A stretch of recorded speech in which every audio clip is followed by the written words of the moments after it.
ನಮಸ್ಕಾರ ನನ್ನ ಪುಟ್ಟ ಯೋಚಕರೇ. ಕಳೆದ ಬಾರಿ ನಾವು ಹಳೆಯ ಮತ್ತು ಹೊಸ ಸಂವಹನದ ದಾರಿಗಳ ಬಗ್ಗೆ ಕಲಿತೆವು.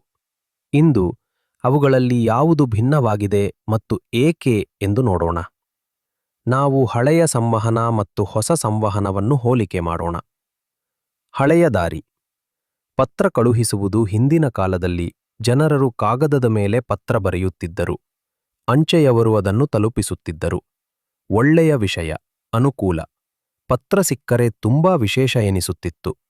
ನೀವು ಆ ಕಾಗದವನ್ನು ಕೈಯಲ್ಲಿ ಹಿಡಿದು ಮತ್ತೆ ಮತ್ತೆ ಓದಿ ಅದನ್ನು ನಿಧಿಯಂತೆ ಜೋಪಾನವಾಗಿ ಇಟ್ಟುಕೊಳ್ಳಬಹುದಿತ್ತು.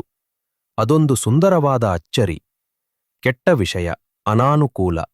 ಅಯ್ಯೋ, ಅದು ತುಂಬಾ ನಿಧಾನವಾಗಿತ್ತು. ಉತ್ತರಕ್ಕಾಗಿ ನೀವು ಬಹಳ ದಿನಗಳವರೆಗೆ ಕಾಯಬೇಕಿತ್ತು. ನಿಮಗೆ ನಿಮ್ಮ ಸ್ನೇಹಿತರ ಧ್ವನಿಯನ್ನು ಕೇಳಲು ಅಥವಾ ಅವರ ಸಂತೋಷದ ಮುಖವನ್ನು ನೋಡಲು ಆಗುತ್ತಿರಲಿಲ್ಲ. ಕಾಯುವುದು ಅನಿವಾರ್ಯವಾಗಿತ್ತು. ಹೊಸ ದಾರಿ. ಮೊಬೈಲ್ ಫೋನ್ ಬಳಸುವುದು. ಈಗ ನಾವು ಎಲ್ಲರೊಂದಿಗೆ ಮಾತನಾಡಲು ಮೊಬೈಲ್ ಫೋನ್ ಬಳಸುತ್ತೇವೆ. ಒಳ್ಳೆಯ ವಿಷಯ, ಅನುಕೂಲ. ಇದು ತುಂಬಾ ವೇಗವಾಗಿದೆ. ನೀವು ಕರೆ ಮಾಡಿ ಅವರ ಧ್ವನಿಯನ್ನು ಈಗಲೇ ಕೇಳಬಹುದು. ವಿಡಿಯೋ ಕರೆಯೊಂದಿಗೆ ಅವರು ನಗುವುದನ್ನು ಮತ್ತು ಕೈ ಬೀಸುವುದನ್ನು ಸಹ ನೀವು ನೋಡಬಹುದು. ನೀವು ಒಂದೇ ಕ್ಷಣದಲ್ಲಿ ಬಣ್ಣ ಬಣ್ಣದ ಚಿತ್ರಗಳನ್ನು ಕಳುಹಿಸಬಹುದು. ಅವರು ನಮ್ಮ ಪಕ್ಕದಲ್ಲೇ ಇದ್ದಾರೆ ಎನಿಸುತ್ತದೆ. ಕೆಟ್ಟ ವಿಷಯ, ಅನಾನುಕೂಲ. ಕೆಲವೊಮ್ಮೆ ನೆಟ್ವರ್ಕ್ ಸರಿಯಾಗಿರುವುದಿಲ್ಲ ಮತ್ತು ಕರೆ ನಿಂತು ಹೋಗುತ್ತದೆ. ಮತ್ತು ಫೋನ್ ಕರೆ ಬೇಗನೆ ಮುಗಿದು ಹೋಗುತ್ತದೆ. ಅದು ಪತ್ರದಂತೆ ಪೆಟ್ಟಿಗೆಯಲ್ಲಿ ಇಡಬಹುದಾದ ವಸ್ತುವಲ್ಲ. ಹಾಗಾದರೆ ದೊಡ್ಡ ವ್ಯತ್ಯಾಸವೇನು? ದೊಡ್ಡ ವ್ಯತ್ಯಾಸವೇನೆಂದರೆ ಹಳೆಯ ವಿಧಾನವು ಬಹಳ ನಿಧಾನವಾದದ್ದು, ಆದರೆ ಹೊಸ ವಿಧಾನವು ಅದಕ್ಕೆ ಹೋಲಿಸಿದರೆ ಹೆಚ್ಚು ವೇಗವಾಗಿದೆ.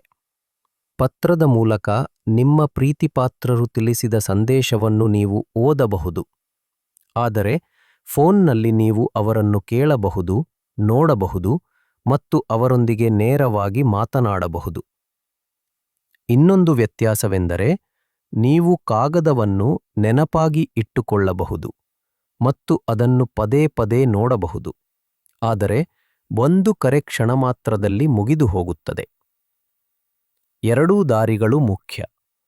ಹಳೆಯ ದಾರಿ ನಿಧಾನವಾಗಿತ್ತು ಆದರೆ ವಿಶೇಷವಾಗಿತ್ತು, ಮತ್ತು ಹೊಸ ದಾರಿ ವೇಗ ಮತ್ತು ಸುಲಭವಾಗಿದೆ.